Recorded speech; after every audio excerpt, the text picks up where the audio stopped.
إن الحمد لله نحمده ونستعينه ونستغفره ونعوذ بالله من شرور أنفسنا ومن سيئات أعمالنا من يهده الله فلا مضل له ومن يضلله فلا هادي له وأشهد أن لا إله إلا الله وحده لا شريك له وأشهد أن محمدا عبده ورسوله أما بعد فإن خير الحديث كتاب الله وخير الهدي هدي محمد صلى الله عليه وسلم وشر الأمور محدثاتها وكل محدثة بدعة وكل بدعة ضلالة وكل ضلالة في النار فأعوذ بالله السميع العليم من الشيطان الرجيم بسم الله الرحمن الرحيم قاف والقرآن المجيد بل عجبوا أن جاءهم منذر منهم فقال الكافرون هذا شيء عجيب أإذا متنا وكنا ترابا ذلك رجع بعيد قد علمنا ما تنقص الأرض منهم وعندنا كتاب حفيظ بل كذبوا بالحق لما جاءهم فهم في أمر مريج يا أيها الذين آمنوا اتقوا الله حق تقاته ولا تموتن إلا وأنتم مسلمون يا أيها الناس اتقوا ربكم الذي خلقكم من نفس واحدة وخلق منها زوجها وبث منهما رجالا كثيرا ونساء واتقوا الله الذي تساءلون به والأرحام إن الله كان عليكم رقيبا يا أيها الذين آمنوا اتقوا الله وقولوا قولا سديدا يصلح لكم أعمالكم ويغفر لكم ذنوبكم ومن يطع الله ورسوله فقد فاز فوزا عظیما۔ ہر طرح کی تعریف اس اللہ رب العالمین کے لیے لائق اور زیبا جو سارے جہان کا اکیلا خالق ہے، مالک ہے، حاکم ہے، رازق ہے، جس کے ہاتھ میں پوری دنیا کی بادشاہت ہے اور جو اپنے عرش پر ہوتے ہوئے پوری کائنات کا نظام چلا رہا ہے۔ بعدہ اس کے تمام نبیوں اور رسولوں پر درود و سلام نازل ہوں، خصوصاً آخری نبی حضرت محمد مصطفیٰ صلی اللہ علیہ وسلم پر۔ محترم حاضرین، وہ کام جن سے بچنا ضروری ہے، اس سے پہلے 2 خطبات میں 5 کاموں کا 5 اعمال کا تذکرہ کیا گیا ہے۔ یہ سلسلہ ابھی جاری رہے گا۔ وہ کام جن سے ہم کو بچنا ہے، ضروری ہے، جو ہمارے اعمال کو برباد کر دیتے ہیں اور جس سے دنیا اور آخرت ہماری تباہ ہو سکتی ہے، وہ 5 اعمال کا تذکرہ اس سے پہلے کیا جا چکا ہے۔ 6واں عمل ہے بدگمانی۔ بدگمانی بڑی تیزی کے ساتھ لوگوں کے درمیان پھیل رہی ہے۔ بدگمانی کیا ہے؟ کسی کے بارے میں ہمیں اپنے خیال سے کچھ سوچ لینا۔ کوئی آدمی ترقی کر رہا ہے تو غلط سوچ رکھ لینا، وہ کیوں کر رہا ہے؟ کچھ کیا ہوگا، اس کے پیچھے کسی کا ہاتھ ہے، اسی کو بدگمانی کہتے ہیں۔ تو یہ بدگمانیاں بڑی تیزی کے ساتھ بڑھ رہی ہیں، اور شاید کوئی محفوظ ہو جو بدگمانی نہ کرتا۔ اللہ تبارک و تعالی ہم سب کو بدگمانیوں سے محفوظ رکھے۔ اللہ تعالیٰ نے سورہ حجرات آیت نمبر 12 میں فرمایا، یا ایھا الذین آمنوا اجتنبوا کثیرا من الظن ان بعض الظن اثم۔ اے ایمان والو، زیادہ گمان کرنے سے بچو، اس لیے کہ بعض گمان گناہ ہے۔ بعض گمان گناہ ہے، یعنی اچھا گمان رکھو گے تو کوئی گناہ نہیں ہے، برا گمان رکھو گے تو گناہ ملے گا۔ اب کون ہے جو اچھا گمان رکھتا ہے؟ اچھا گمان بہت کم رکھتے ہیں لوگ، زیادہ تر بدگمانی کرتے ہیں۔ کسی کی ترقی کو دیکھ کر کے کسی کے محبت کو دیکھ کر کے، کسی کے مال و دولت کو دیکھ کر کے عام طور پر لوگ بدگمان ہو جاتے ہیں۔ اللہ کے نبی صلی اللہ علیہ وسلم نے بھی بدگمانی سے منع فرمایا ہے۔ بخاری مسلم کی حدیث ہے، ابو ہریرہ رضی اللہ تعالیٰ عنہ حدیث کے راوی ہیں، کہتے ہیں اللہ کے نبی صلی اللہ علیہ وسلم فرمایا ایاکم والظن فإن الظن اکذب الحدیث، لوگوں اپنے آپ کو بدگمانی سے بچاؤ، اس لیے کہ بدگمانی سب سے بڑا جھوٹ ہے۔ بدگمانی کی بنیاد جھوٹ پر ہے۔ آدمی ایک دوسرے کے تعلق سے بدگمان ہو جاتا ہے، برے خیالات سوچ لیتا ہے۔ یہ بدگمانی نے رشتوں کو توڑ دیا، یہ بدگمانی نے میاں بیوی کے درمیان جدائی کر دی، یہ بدگمانی نے بزنس پارٹنر سے الگ کر دیا، یہ بدگمانی نے کتنے خاندان توڑ دیے، یہ بدگمانی نے کتنے لوگوں کو بدنام کر دیا۔ اسی لیے اللہ اور اس کے رسول نے بدگمانی کرنے سے منع کیا۔ آج بہت سارے لوگ بدگمانی کرتے ہیں۔ سب سے زیادہ بدگمانی میاں بیوی کے درمیان ہوتی ہے۔ شوہر کسی سے بات کیا، بیوی بدگمان ہو گئی، بیوی نے کسی سے بات کیا، شوہر بدگمان ہو گیا۔ ہمیں چاہیے کہ اگر ہمیں کسی کے تعلق سے اگر کچھ معلوم ہوا تو اس کی تحقیق کر لیں، لیکن آدمی تحقیق نہیں کرتا ہے، بس ایک خیال اپنے ذہن میں بیٹھا لیتا ہے اور اسی پر وہ ٹک جاتا ہے۔ میاں بیوی کے درمیان جب بدگمانی ہوتی ہے تو رشتوں میں دراڑیں آتی ہیں، دھیرے دھیرے تلخیاں پیدا ہوتی ہیں، میاں بیوی میں لڑائی جھگڑے شروع ہو جاتے ہیں، اور یہاں تک کہ نتیجہ پہنچتا ہے دونوں کے درمیان جدائی ہو جاتی ہے۔ کبھی بیوی شوہر سے خلا لے لیتی ہے، کبھی شوہر بیوی کو طلاق دے دیتا ہے۔ تو بدگمانیوں سے اپنے آپ کو بچائیں۔ اسی طریقے سے ایک دو لوگوں کے درمیان اچھی دوستی ہے، دونوں اٹھتے بیٹھتے ہیں، کھاتے پیتے ہیں، اب لوگ دوسرے کو دیکھ کر کے تکلیف ہوتی ہے، یہ دونوں کے درمیان کیوں اتنی دوستی ہے، یہ دونوں کیوں ساتھ میں اٹھتے بیٹھتے ہیں، یہ دونوں کیوں آپس میں مل جل کر رہتے ہیں، کچھ تو بات ہے، یہ دونوں میں دوستیاں بہت بڑھ رہی ہیں۔ تو انسان کیا کرتا ہے؟ بدگمانی کرنے، اس کے تعلقات ہیں، ہمیں کیا لینا دینا۔ اللہ کے نبی صلی اللہ علیہ وسلم کی ایک حدیث ہے، من حسن اسلام المرء ترکہ ما لا یعنی، ایک اچھے مسلمان کی پہچان یہ ہے کہ وہ لا یعنی باتوں کو چھوڑ دے۔ اگر کسی سے دوستی ہے تو ہمیں کیا لینا دینا ہے؟ ہمیں بھی چاہیے کہ لوگوں سے اچھی دوستیاں رکھیں، لوگوں سے اچھے تعلقات رکھیں۔ ہم تو کسی سے تعلقات رکھ نہیں پاتے ہیں، اور دوسروں کے اچھے تعلقات کو دیکھ کر کے ہمارے دل میں مختلف طرح کے خیالات ہوتے ہیں۔ اسی طریقے سے بدگمانی کی ایک شکل یہ بھی ہے کہ آپ کا کسی سے اختلاف ہو گیا، آپ سے کسی کی انبن ہو گئی، معاملہ آپ کا ہے، آپ کے اور اس کے درمیان اختلاف ہو گیا ہے۔ اب آپ کی سوچ یہ ہے کہ جس سے آپ اختلاف کرتے ہیں اس سے کوئی بھی نہ ملے، ایسا نہیں ہوتا ہے۔ اختلاف آپ کا ہے، معاملہ آپ کا ہے، دشمنی آپ سے ہے، لیکن دوسرے لوگوں سے اس کو کیا لینا دینا۔ اب آپ کسی آدمی کو دیکھتے ہیں کہ ایسے آدمی سے بات کر رہا ہے جس کو آپ پسند نہیں کرتے ہیں، تو وہ آدمی جو اس سے بات کرتا ہے اس سے بھی آپ بدگمان ہو جاتے ہیں کہ فلاں آدمی سے مل رہا ہے۔ پھر اختلاف آپ کا ہو سکتا ہے، سب کا تو نہیں ہو سکتا ہے، اس لیے آپ کے دشمن سے اگر کوئی ملتا ہے تو آپ اس کے بارے میں اچھا گمان رکھیں۔ اسی طریقے سے آپ کا جس سے اختلاف ہے، اگر کوئی آدمی اس سے بات کر رہا ہے، گفتگو کر رہا ہے، تو بدگمانی کی ایک شکل یہ ہوتی ہے کہ ہر گفتگو کو یہ شخص اپنے خلاف سمجھتا ہے، ہو نہ ہو میرے خلاف کوئی پلان ہو رہا ہوگا، ہو نہ ہو میرے تعلق سے کوئی بات ہو رہی، یہ غلط ہے۔ اسی کو کہا گیا ہے یا ایھا الذین آمنوا اجتنبوا کثیرا من الظن، اے لوگوں زیادہ گمان کرنے سے بچو۔ اللہ کے نبی صلی اللہ علیہ وسلم فرمایا ایاکم والظن فإن الظن اکذب الحدیث، لوگوں زیادہ گمان کرنے سے بچو، اس لیے کہ بدگمانی کیا ہے؟ سب سے بڑا جھوٹ ہے۔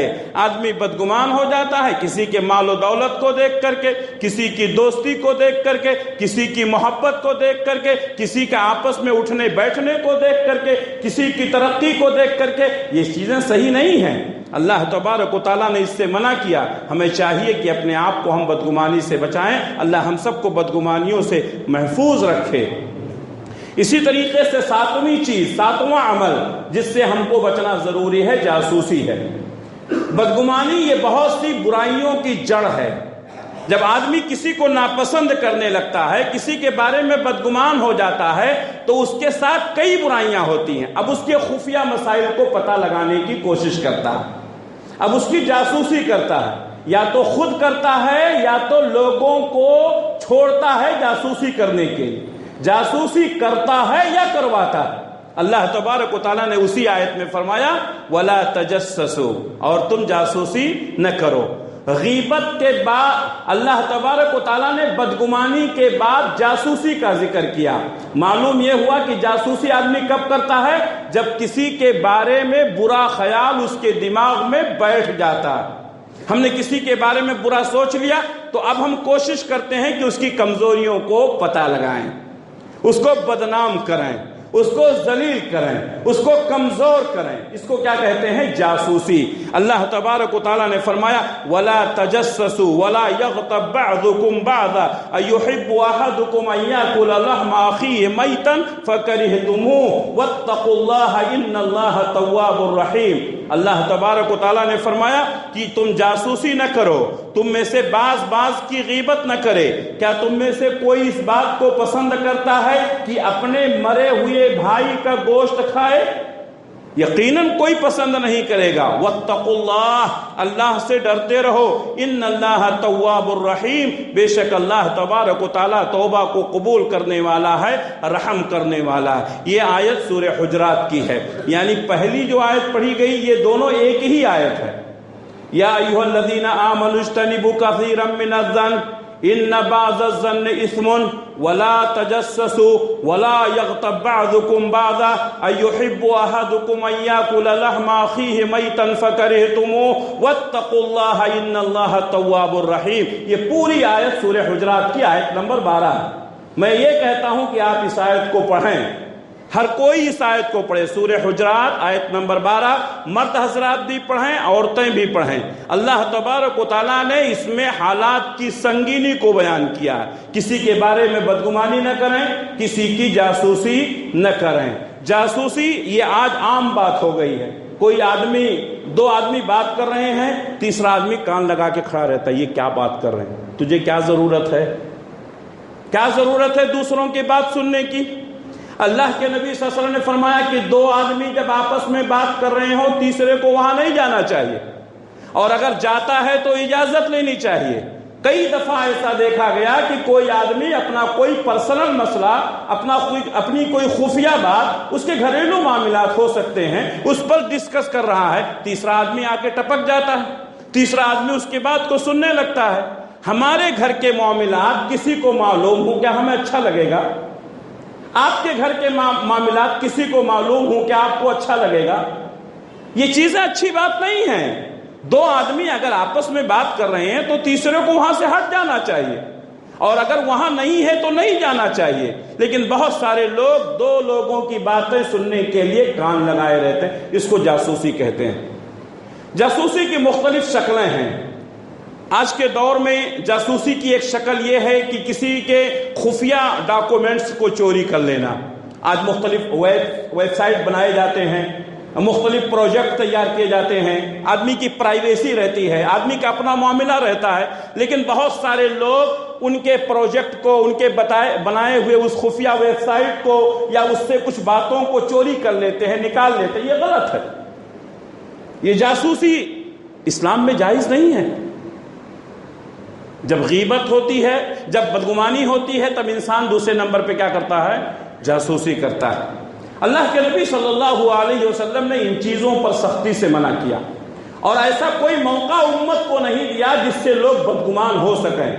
آپ نے بدگمانی کی بھی نہیں، آپ نے بدگمانی کا موقع بھی نہیں دیا۔ وہ مشہور حدیث ہے، اللہ کے نبی صلی اللہ علیہ وسلم ایک بار اعتکاف میں بیٹھے ہوئے تھے، آپ کی ایک بیوی حضرت صفیہ رضی اللہ تعالیٰ عنہا آپ سے ملنے کے لیے آئی۔ آپ نے ان کو مسجد کے دروازے تک چھوڑا، مسجد کے دروازے پر اپنی بیوی کو ابھی بھیج رہے ہیں، آپ یہاں دیکھتے ہیں کہ سامنے گلی میں دو صحابی کھڑے ہوئے ہیں، اور ان دونوں صحابہ نے اللہ کے نبی صلی اللہ علیہ وسلم کو آپ کی بیوی کے ساتھ دیکھ لیا۔ رات کا معاملہ ہے، آپ صلی اللہ علیہ وسلم نے وہ 2 صحابی کو بلایا اور کہا یہ میری بیوی صفیہ ہیں جو مجھ سے ملنے آئی تھی، اور میں نے ان کو بھیجنے کے لیے یہاں پر یعنی مسجد کے دروازے پر میں آیا ہوں۔ صحابہ کرام نے کہا اے اللہ کے رسول، ہم آپ کے بارے میں بدگمانی نہیں کر سکتے ہیں۔ ذرا سوچئے، صحابہ کرام ہیں، مدینہ کی سرزمین ہے، مسجد نبوی کا گیٹ ہے، اللہ کے نبی صلی اللہ علیہ وسلم کے بارے میں بدگمانی کرنا ہو سکتا ہے کیا؟ لیکن نبی صلی اللہ علیہ وسلم نے بدگمانی کے تمام دروازوں کو بند کر دیا، اور آپ نے فرمایا نہیں، شیطان انسان کے رگوں میں خون کی طرح دوڑتا ہے، شیطان ہمارے تعلق سے بدنام کر سکتا ہے، بدگمانی پیدا کر سکتا ہے۔ کون عورت تھی اللہ کے رسول سے ملنے آئی؟ میرے بھائیوں، اس لیے نہ بدگمانی کریں، نہ بدگمانی کرنے کا موقع دیں۔ ایسی جگہوں پر جانے سے پرہیز کریں جہاں پر جانے سے آپ کی شخصیت مجروح ہوتی ہو، جہاں پر جانے سے آپ کے اوپر ریمارک آتا ہو، ایسی جگہوں پر جانے سے پرہیز کرنا چاہیے۔ اللہ کے نبی صلی اللہ علیہ وسلم نے ان چیزوں سے منع کیا۔ آپ صلی اللہ علیہ وسلم نے جاسوسی کرنے سے منع کیا، وَلَا تَجَسَّسُوا، اور تم جاسوسی مت کرو، کسی کے پیٹھ پیچھے اس کے معاملات کو پتہ لگانا، یہ کہاں اٹھتا ہے، کہاں بیٹھتا ہے، کس سے ملتا ہے، اس کے تعلقات کس سے ہیں، آج یہ اتنا زیادہ ترقی کیسے کر رہا ہے، آج اس کو اتنی زیادہ عزت کیسے مل رہی ہے، یہ سب باتیں پتہ لگانا یہ غلط ہے، یہ غلط ہے۔ آدمی کا اپنا معاملہ ہے، کسی سے کتنے تعلقات ہیں اور کس سے کس طرح کے تعلقات ہیں، یہ اس کا اپنا معاملہ ہے، اس لیے ان تمام چیزوں سے پرہیز کرنا چاہیے۔ اسی طریقے سے غیبت، جب انسان کے اندر بدگمانی ہوتی ہے تو جاسوسی کرتا ہے، اور جاسوسی کرنے کے بعد جب کسی کی کوئی کمزوری اس کو ہاتھ لگ جاتی ہے تو وہ لوگوں میں بیان کرتا ہے۔ دیکھیے، ایک بدگمانی نے کتنے برائیوں کو جنم دیا۔ آدمی پہلے بدگمان ہوا، پھر خفیہ باتوں کو پتہ لگایا، پھر جب کوئی بات مل گئی تو لوگوں کے اندر اس کو بیان کیا۔ اس کو کیا کہتے ہیں؟ غیبت کہتے ہیں۔ وَلَا يَغْتَبْ بَعْضُكُمْ بَعْضًا، تم میں سے بعض کی غیبت نہ کرے۔ أَيُحِبُّ أَحَدُكُمْ أَن يَأْكُلَ لَحْمَ أَخِيهِ مَيْتًا فَكَرِهْتُمُوهُ، کیا تم اس بات کو پسند کرتے ہو کہ اپنے مرے ہوئے بھائی کا گوشت کھاؤ؟ فَكَرِهْتُمُوهُ، تم ضرور ناپسند کرو گے۔ وَاتَّقُوا اللَّهَ إِنَّ اللَّهَ تَوَّابٌ رَحِيمٌ، اللہ سے ڈرو، بے شک اللہ تبارک و تعالیٰ توبہ کو قبول کرنے والا ہے اور رحم کرنے والا ہے۔ تو خفیہ باتوں کو پتہ لگانا، پھر اس کے بعد لوگوں میں بیان کرنا، غیبت۔ حضرت ابو ہریرہ رضی اللہ تعالیٰ عنہ کی حدیث ہے، اللہ کے نبی صلی اللہ علیہ وسلم نے فرمایا من كان يؤمن بالله واليوم الآخر فليقل خيرا أو ليصمت، تم میں سے جو شخص اللہ پر ایمان رکھتا ہے، یوم آخرت پر ایمان رکھتا ہے، فَلْيَقُلْ خَيْرًا، تو اس کو چاہیے کہ درست بات کہے، اَوْ لَيَصْمُتْ، یا خاموش رہے۔ زبان کھلے تو اچھی بات کریں، ورنہ خاموش رہیں۔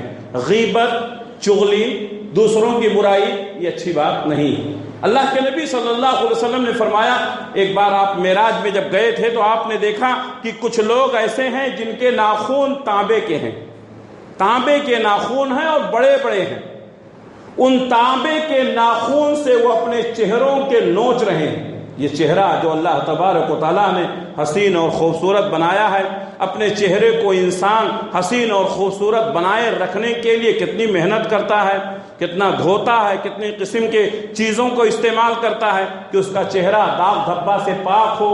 اگر کوئی پھوڑا پھنسی نکل گیا تو اس کا فوری طور پر علاج کرواتا ہے، اگر کوئی داغ لگ گیا تو وہ داغ ختم کرنے کے لیے مختلف قسم کے آئنمنٹ لگاتا ہے۔ کیوں؟ اس لیے کہ چہرہ خوبصورت ہونا چاہیے۔ لیکن پیارے نبی نے دیکھا کہ کچھ لوگ ایسے ہیں جو لوہے کے تانبے کے ناخن سے اپنے چہرے کو نوچ رہے ہیں اور اپنے سینے کو نوچ رہے ہیں۔ نبی نے اپنے ساتھیوں سے پوچھا، حضرت جبریل سے، یہ کون لوگ ہیں؟ ان کو ایسی سزا مل رہی ہے، یہ ایسی حرکتیں کر رہے ہیں؟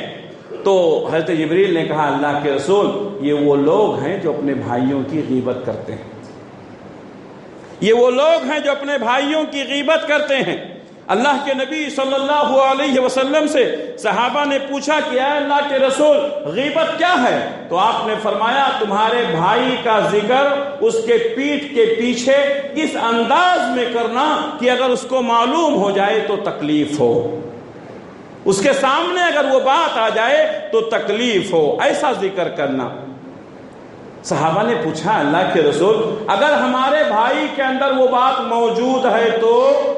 ہمارے نبی نے فرمایا تبھی تو غیبت ہے۔ کون ہے جو کمزوریوں سے پاک ہے؟ کیا ہمارے اندر کمزوری نہیں ہے؟ کیا آپ کے اندر کمزوری نہیں ہے؟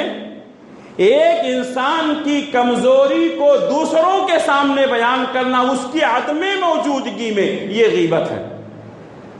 صحابہ نے پوچھا کہ اے اللہ کے رسول اگر اس کے اندر یہ چیز موجود ہے؟ آپ نے فرمایا موجود ہے تبھی تو غیبت ہے، اگر وہ چیز اس کے اندر موجود نہیں ہے پھر بھی بیان کیا تو یہ تہمت ہے۔ تو غیبت سے بڑھ کر تہمت ہے۔ جب انسان غیبت کرتا ہے تو اس میں ذرا ایک قدم اور آگے بڑھتا ہے، تہمت بھی لگاتا ہے، بہت ساری باتوں میں حد سے آگے نکل جاتا ہے، جس کو غلو کہتے ہیں۔ جب کوئی انسان کسی سے دشمنی کرتا ہے تو حدوں کو پار کر دیتا ہے۔ اللہ کے نبی صلی اللہ علیہ وسلم نے اسی لیے فرمایا کہ غیبت نہ کرو، تمہارے بھائی کا اس کے پیٹھ کے پیچھے اس حال میں، اس بات میں، اس انداز میں ذکر کرنا کہ اس کو تکلیف ہو۔ صحیح مسلم کی حدیث ہے۔ آپ نے فرمایا ان دماءکم واموالکم واعراضکم حرام علیکم کحرمت یومکم ھذا فی بلدکم ھذا فی شہرکم ھذا۔ صحیح بخاری کی حدیث ہے۔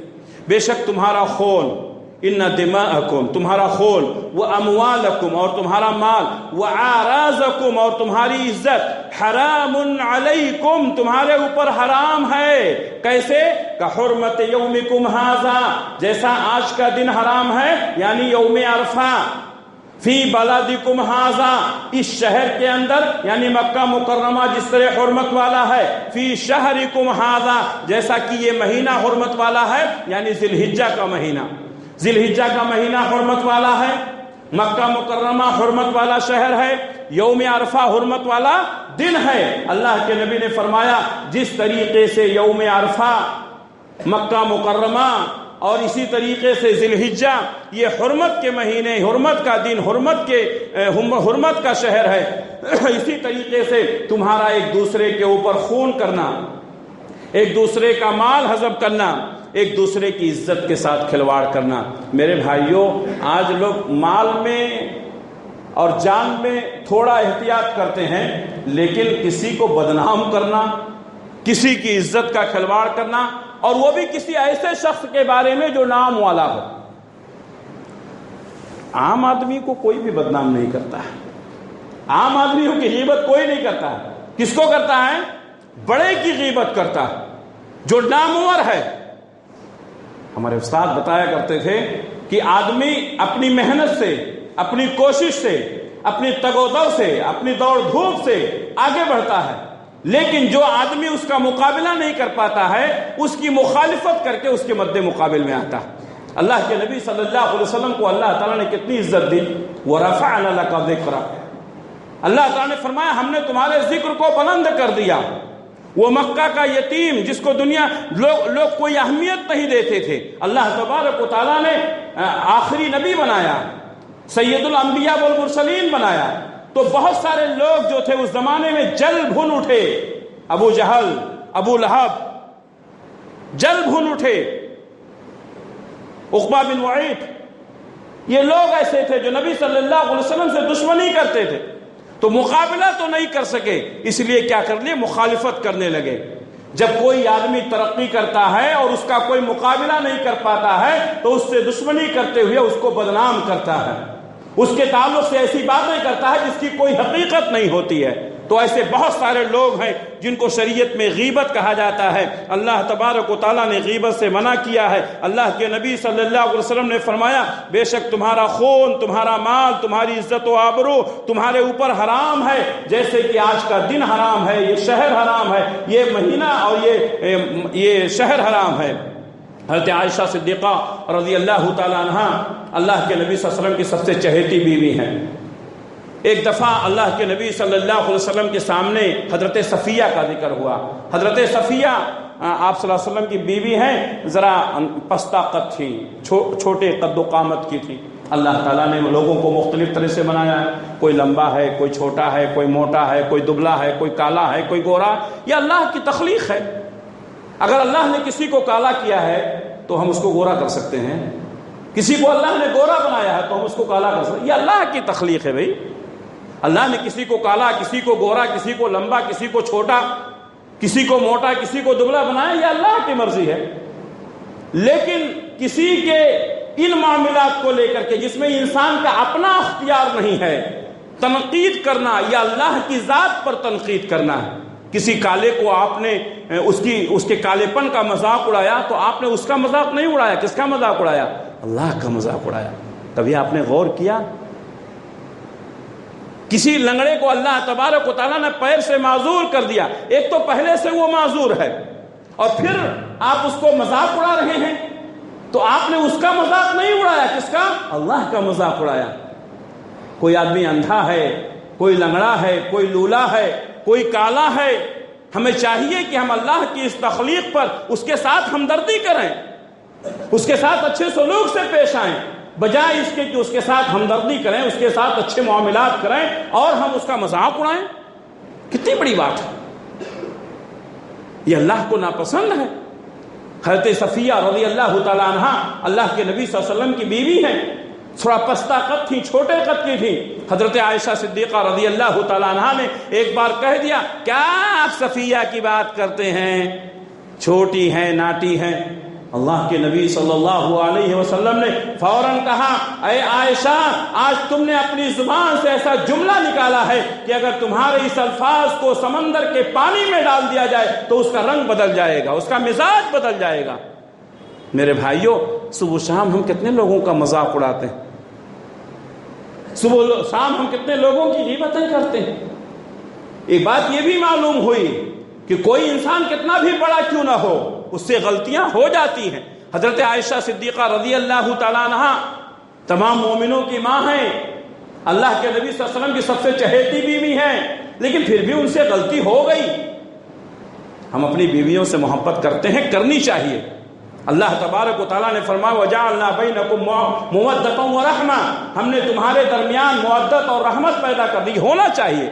لیکن بیوی سے اتنی محبت ہو کہ اس کی تمام کمزوریوں کو ہم برداشت کریں، اس کی تمام غلطیوں کو برداشت کریں، ایسا نہیں ہونا چاہیے۔ آج بہت سارے لوگ کیا کرتے ہیں، بیوی کی محبت میں وہ کچھ بھی کرے برداشت کر لیتے، نہیں، غلط ہے۔ اللہ کے نبی صلی اللہ علیہ وسلم حضرت عائشہ سے پوری محبت کے باوجود، آپ انتہائی محبت کے باوجود حضرت عائشہ کو آپ نے ڈانٹا اور کہا، عائشہ تم نے ایسی بات کہی ہے، اگر تمہاری اس بات کو سمندر میں ڈال دیا جائے تو اس کا پانی بدل جائے گا۔ بیویوں کو ڈانٹنا چاہیے۔ دنیا کی محبت کہیں آخرت سے ہم کو غافل نہ کر دے۔ آج بہت سارے نوجوان اپنی بیویوں سے محبت کرتے ہیں، اس کی ہر اچھی بری بات کو تسلیم کرتے ہیں۔ غلط بات پر ٹوکنا ضروری ہے۔ آپ کا بیٹا ہو، آپ کی بیوی ہو، آپ کا باپ ہو، آپ کی ماں ہو، ٹوکنے کا انداز صحیح ہونا چاہیے۔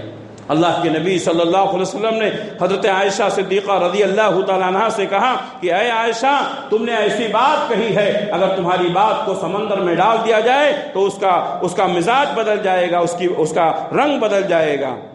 اسی طریقے سے اگر کوئی شخص کسی کی غیبت کرتا ہے تو ہمیں چاہیے کہ اس کا ڈیفنس کریں۔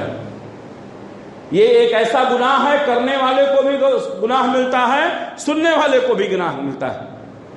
اگر آپ کے سامنے کوئی کسی کی برائی کر رہا ہے، غیبت کر رہا ہے، اور آپ نے اس کو ٹوک دیا، کہا نہیں بھائی آپ میرے سامنے کسی کی برائی نہ کریں، پھر دوبارہ وہ آپ کے سامنے کسی کی غیبت نہیں کرے گا۔ سامنے والا کرتا ہے کیوں؟ ہم سنتے ہیں۔ اگر ہم سنیں نا تو سامنے والا غیبت کرنا بند کر دے گا۔ ہمیں چاہیے کہ اپنے بھائی کا ڈیفنس کریں۔ یا آپ اگر ایسی مجلس میں ہیں جہاں اس کی غیبت کی جاتی ہے، اس کے برائیوں کے تذکرے، اس کے گناہوں کے تذکرے، اس کی کمزوریوں کے تذکرے ہوتے ہیں، ہونے کے بعد پھر آپ اس کی نیکیوں کا ذکر کریں۔ کوئی بھی انسان ایسا نہیں ہے جو صرف غلطیاں کرتا ہے، اس کے گناہ بھی ہوتے ہیں، لیکن غلطیاں نیکیوں پر غالب آ جاتی ہیں۔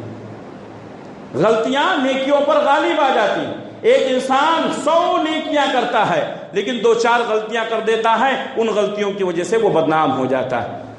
حضرت کعب بن مالک رضی اللہ تعالیٰ عنہ کا واقعہ بہت مشہور ہے۔ اللہ کے نبی صلی اللہ علیہ وسلم غزوہ تبوک میں جب گئے، حضرت کعب بن مالک رضی اللہ تعالیٰ عنہ آپ کے ساتھ شریک نہیں ہو سکے تھے، ان کی اپنی کمزوریاں تھیں۔ بعد میں انہوں نے بتایا کہ میں سوچتا تھا بعد میں چلا جاؤں گا، میرے پاس سواریاں زیادہ ہیں اور میں سوچا آج چلا جاؤں گا، کل چلا جاؤں گا، ایسا کرتے کرتے لوگ نکل گئے، میں جا نہیں سکا، تبوک میں پہنچ گئے اور اس کے بعد واپس بھی آ گئے، میں جا نہیں سکا، میری اپنی کمزوری تھی۔ کس نے کہا؟ حضرت کعب بن مالک رضی اللہ تعالیٰ عنہ نے۔ اس وقت مسلمانوں کی تعداد بہت زیادہ تھی اور کافی تعداد میں مسلمان شریک ہوئے تھے۔ اللہ کے نبی صلی اللہ علیہ وسلم راستے میں کسی کو یاد نہیں کیے، لیکن جب تبوک کے مقام پر پہنچ گئے تو آپ صلی اللہ علیہ وسلم کو یاد آیا کہ کعب بن مالک نہیں دکھائی دے رہے ہیں۔ آپ نے پوچھ لیا، کہا آئین کعب بن مالک، کعب بن مالک کہاں ہے؟ دکھائی نہیں دے رہے ہیں۔ فوراً ایک شخص کھڑا ہوا اور اس نے کہا کہاں اب آئیں گے کعب بن مالک؟ کعب بن مالک اب کہاں آئیں گے؟ ان کے گالوں میں سرخیاں آ چکی ہیں اور وہ اپنے دونوں بازوؤں کو دیکھتے رہتے ہیں، یعنی اب وہ خوشحال ہو گئے ہیں، اب وہ مالدار ہو گئے ہیں، اب وہ ان کڑکاکے کی دھوپ میں نہیں آئیں گے۔ میرے بھائیوں، ایک صحابی کے تعلق سے اس طرح کا جملہ کہنا، ایک صحابی کے تعلق سے اس طرح کا جملہ کہنا، بدگمانی کرنا، غیبت کرنا، یہ بالکل ناپسند تھا۔ فوراً ایک صحابی کھڑے ہوئے اور کہا تم نے جھوٹ بولا ہے، تم نے جھوٹ بولا ہے، اللہ کی قسم کعب بن مالک ایسے آدمی نہیں ہیں۔ ہوں گی کمزوریاں، انسان کی کمزوریاں ہوتی ہیں، لیکن جس انداز میں تم نے کعب بن مالک کی برائی بیان کی ہے یہ غلط ہے۔ میرے بھائیوں، جرات پیدا کرو، جرات پیدا کرو، گونگے مت بنو، اس لیے کہ جب انسانوں کی برائیاں بیان کی جاتی ہیں اور اس کو ذلیل کرنے کی کوشش کی جاتی ہے، ہم سنتے ہیں، ہماری اپنی کمزوریاں ہیں، اسی وقت اگر ٹوک دیں، اگر بول دیں، جس طریقے سے ہم نے ایک اپنے بھائی کے عدم موجودگی میں اس کے پیٹھ کے پیچھے اس کی عزت کا ڈیفنس کیا ہے، اللہ تبارک و تعالی ہمارے پیچھے لوگوں کو کھڑا کرے گا۔ جب ہمارے خلاف کوئی تحریک چلائیں گے تو اللہ تبارک و تعالی کچھ لوگوں کو کھڑا کر کے ہماری دفاع کے لیے ضرور کھڑا کرے گا۔ میرے بھائیوں، حضرت کعب بن مالک رضی اللہ تعالیٰ عنہ کے تعلق سے جب اس نے کہا تو فوراً ایک صحابی نے کہا کذبت، تم نے جھوٹ کہا۔ اللہ کے نبی صلی اللہ علیہ وسلم واپس آئے، حضرت کعب بن مالک رضی اللہ تعالیٰ عنہ نبی صلی اللہ علیہ وسلم کی خدمت میں حاضر ہوئے اور کہا کہ اے اللہ کے رسول، پیچھے رہنے کی کوئی شرعی عذر نہیں ہے، بس میری اپنی کمزوریاں تھیں، میری اپنی کمزوریاں تھیں، میں نہیں آ سکا، سوچتا رہا آ جاؤں گا، کل جاؤں گا، آج جاؤں گا، کل جاؤں گا، اسی میں پورا دن نکل گیا۔ اللہ کے نبی صلی اللہ علیہ وسلم نے ان کو سزا دی، کہا جاؤ، تم سے کوئی بات نہیں کرے گا اور اس وقت کا انتظار کرو کہ اللہ تعالیٰ تمہارے لیے کوئی آیت اتار دے۔ کعب بن مالک کا واقعہ صحیح بخاری میں کئی صفحات پر ہے، پورا واقعہ میں ذکر نہیں کر سکتا ہوں، وقت زیادہ لگے گا۔ میرے بھائیوں، بتانے کا مقصد یہ ہے کہ ایک انسان کی برائی کی جاتی ہے، ہم سنتے ہیں، ہم سنتے ہیں، ہمیں چاہیے کہ لوگوں کو ٹوکیں۔ ہر انسان کے اندر برائیاں ہوتی ہیں، ہاں کچھ چیزیں ایسی ہوتی ہیں جس کو بیان کیا جا سکتا ہے، جس کا مقصد عام لوگوں میں نہیں، خاص لوگوں میں، تاکہ لوگوں کو اس کے شر سے بچایا جا سکے۔ اس کی کچھ دلیلیں میرے پاس ہیں۔ اللہ کے نبی صلی اللہ علیہ وسلم کے پاس ایک شخص آیا، صحیح بخاری کی حدیث ہے، حضرت عائشہ صدیقہ رضی اللہ تعالیٰ عنہا آپ کے پاس موجود ہیں۔ جب وہ شخص اجازت مانگ رہا تھا نبی کے سامنے حاضر ہونے کا، آپ کی خدمت میں پیش ہونے کا، تو آپ نے فرمایا اذن، اس کو اجازت دے دو، بئس اخو العشیرہ، یہ اپنے قبیلے کا بہت ہی بدنام آدمی ہے۔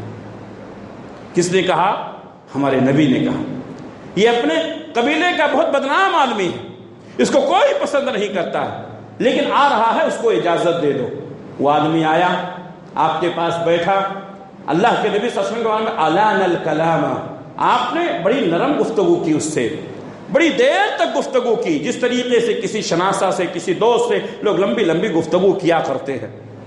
پھر جب وہ آدمی واپس گیا، اماں عائشہ نے کہا اللہ کے رسول یہ کیا معاملہ، میرے سمجھ میں نہیں آیا، آپ تو کہہ رہے تھے بئس اخو العشیرہ، بڑا بدنام آدمی ہے، لیکن آپ نے اس سے اتنی نرم گفتگو کی۔ تو آپ صلی اللہ علیہ وسلم نے فرمایا اے عائشہ، وہ شخص سب سے بڑا بدنام ہے، بدقسمت ہے، جس کی بدنامی اور بدکلامی کی وجہ سے لوگ اس سے بات کرنا بند کر دیں۔ تو مقصد کیا تھا؟ عائشہ کو آگاہ کرنا تاکہ اس کے دھوکے میں نہ آ جائیں۔ اپنے کچھ مسائل ہوتے ہیں، جماعتی مسائل، ملی مسائل، اپنے عارضی مسائل، تاکہ لوگ دھوکہ نہ کھا جائیں۔ ایسے لوگوں کی غلطیوں کو اجاگر کرنا، اس سے متنبہ کرنا، تاکہ لوگ اس کے پھندے میں آ کر کے اپنے ایمان اور عقیدے کا سودا نہ کر لیں۔ آگاہ کرنا ضروری ہوتا ہے، وہ بھی خاص مجلسوں میں، عام مجلسوں میں نہیں، خاص مجلسوں میں، تاکہ لوگ اس سے ایک مثال کے طور پر ایک چور آدمی ہے، ایک دھوکہ باز آدمی ہے۔ اب اگر آپ لوگوں کو آگاہ نہیں کریں گے تو لوگ اس پر اعتماد کریں گے، دھوکہ کھائیں گے، لوگوں کا مال چلا جائے گا۔ تو اس طریقے سے کچھ خاص مجلسوں میں خاص لوگوں کو آگاہ کرنے میں کوئی حرج نہیں ہے۔ اللہ کے نبی صلی اللہ علیہ وسلم کے پاس ایک خاتون آئی، کہا اللہ کے رسول صلی اللہ علیہ وسلم میں فلاں اور فلاں سے شادی کرنا چاہتی ہوں۔ تو اللہ کے نبی نے فرمایا نہیں، ان دونوں سے تم شادی مت کرو۔ کیوں؟ ایک آدمی تو ہے اس کے پاس کچھ نہیں ہے، اور دوسرا جو ہے وہ عورتوں کو مارتا بہت ہے۔ ہمارے نبی نے صحیح بات بتائی۔ اب آپ سے کوئی مشورہ کر رہا ہے، اس کے اندر لاکھ برائیاں ہوں گی، لیکن اس حد تک، اس مشورے کی حد تک آپ اس کو صحیح بات بتائیں گے۔ اللہ کے نبی صلی اللہ علیہ وسلم نے خاتون سے کہا نہیں، دونوں سے شادی نہیں کرو، دونوں برابر نہیں ہیں۔ کیوں؟ ایک تو قلاش ہے، اس کے پاس کچھ پیسے نہیں ہیں، اور دوسرا وہ عورتوں کو مارتا بہت ہے، اس لیے دونوں سے شادی مت کرو۔ ہمارے نبی نے صحیح بات بتائی۔ تو غیبت اس کو نہیں کہتے ہیں، بلکہ خاص لوگوں میں کی خاص مجلسوں میں اگر کسی کے تعلق سے متنبہ کر دیا جاتا، مقصد یہ ہے کہ اس کے جال میں پھنس نہ جائیں، تو یہ جائز اور درست ہے۔ اسی طریقے سے غیبت سے ملتا جلتا ایک لفظ ہے چغلی۔ چغلی کسے کہتے ہیں؟ چغلی اور غیبت میں تھوڑا سا فرق ہے۔ غیبت جو ہوتا ہے یہ پیٹھ پیچھے کرتا ہے، اس کا کچھ مقصد نہیں، صرف بدنام کرنا ہوتا ہے، اور چغلی کا مقصد ہوتا ہے دو کو لڑانا۔ اب ہماری آپ کی دوستی ہو گئی ہے، کوئی آدمی بیچ میں آتا ہے تو ہمارے پاس آتا ہے تو آپ کی برائیاں بیان کرتا ہے، ارے اس کے ایسا ہے ویسا ہے، یہ ہے وہ ہے۔ آپ کے پاس جاتا ہے تو ہماری برائی بیان کرتا ہے، دونوں کو جدا کرنا چاہتا ہے، دونوں کی دوستی میں دراڑیں ڈالنا چاہتا ہے۔ اس کو کیا کہتے ہیں؟ چغلی۔ تو غیبت سے بھی خطرناک کیا ہے؟ چغلی ہے۔ اللہ کے نبی صلی اللہ علیہ وسلم فرمایا لا يدخل الجنة نمام، چغل خوری کرنے والا جنت میں نہیں جائے گا۔ آج بہت سارے لوگ ہیں، ہمارے پاس آئے تو ہماری بات، آپ کے پاس گئے تو آپ کے، یہ چغل خوری ہے۔ اللہ کے نبی صلی اللہ علیہ وسلم نے اس کو ذل وجہین، دو چہرے والا، قیامت کے دن جب یہ حاضر ہوگا تو اس کے پاس دو چہرے ہوں گے، کائنات کے تمام انسانوں کا اجتماع ہوگا، اس کے دو چہرے ہوں گے، لوگ دیکھتے ہی سمجھ جائیں گے کہ یہ دوغلا آدمی تھا، ہمارے پاس آتا تھا تو ہماری بات کرتا تھا، اس کے پاس جاتا تھا تو اس کی بات کرتا تھا۔ یہ دوغلا پن، دو رنگی چھوڑ دے، ایک رنگ ہو جا، سراسر موم ہو جا یا سنگ ہو جا، یہ دو رنگی صحیح نہیں ہے۔ آج بڑی تعداد ہے ایسے لوگوں کی جو دو چہرے والے ہیں، دو رنگ والے ہیں، ہمارے پاس آتے ہیں، ہماری باتیں کرتے ہیں، آپ کے پاس جاتے ہیں، آپ کی باتیں کرتے ہیں۔ میرے بھائیوں، ایسے لوگوں کو اللہ تبارک و تعالیٰ نے ناپسند کیا ہے۔ ہمارے نبی صلی اللہ علیہ وسلم نے فرمایا لا يدخل الجنة نمام، چغل خوری کرنے والا جنت میں نہیں جائے گا، اور قبر میں بھی اس کو عذاب ہوتا ہے۔ اللہ کے نبی صلی اللہ علیہ وسلم کی وہ مشہور حدیث، آپ جا رہے تھے، دو قبر والوں کے پاس سے آپ کا گزر ہوا، آپ نے فرمایا ان دونوں قبر والوں کو عذاب ہو رہا ہے اور کسی بڑی بات پر نہیں ہو رہا ہے، بچنا آسان تھا، بچنا آسان تھا۔ ہمارے نبی نے ایک ہری ٹہنی منگائی، دونوں کو دو حصوں میں تقسیم کر دیا، دونوں قبر پر ڈال دیا، کہا ہو سکتا ہے اللہ تعالیٰ یہ ٹہنی سوکھنے تک ان کے عذاب کو ہلکا کر دے۔ آپ نے فرمایا ایک آدمی تو وہ تھا لا یستنزہ من البول، جو پیشاب کی چھینٹوں سے نہیں بچتا تھا۔ ہمارے نوجوان جو پتلون پہن کے کھڑے ہو کر پیشاب کرتے ہیں، کھڑے ہو کر پیشاب کرنا مجبوری میں جائز ہے، لیکن چھینٹے آپ کے اوپر نہیں آنا چاہیے۔ ایک شخص جس کو قبر میں عذاب ہو رہا ہے پیشاب کے چھینٹے سے نہیں بچتا تھا، اور دوسرا وَأَمَّا الْآخَرُ فَيَمْشِي بِالنَّمِيمَةِ، دوسرا جو تھا وہ چغل خوری کرتا تھا، ادھر کی بات ادھر، ادھر کی بات ادھر، دنیا میں بھی بدنامی، قبر میں بھی عذاب، آخرت میں جنت سے محروم۔ ایسے چغل خوروں کو توبہ کرنی چاہیے۔ آخری آیت بتا کر کے اپنی بات ختم کرتا ہوں۔ اللہ تعالیٰ نے فرمایا ان السمع، بے شک کان، والبصر اور آنکھیں، والفؤاد اور دل، کل اولئک کان عنده مسئولا، اللہ کے سامنے ان تینوں کے بارے میں سوال کیا جائے گا۔ میری بات غور سے سنیں، بے شک کان، آنکھیں، دل، اللہ تبارک و تعالیٰ کے پاس ان تینوں سے سوال کیا جائے گا۔ کان سے کیا کیا سنا، آنکھ سے کیا کیا دیکھا، دل میں کیا کیا بسایا۔ میرے بھائیوں، کانوں کا صحیح استعمال کریں، آنکھوں کا صحیح استعمال کریں۔ غیبت اور چغلی سے سننے سے بہتر ہے انسان بہرا ہو جائے، دوسروں کی برائیاں دیکھنے سے بہتر ہے کہ انسان اندھا ہو جائے۔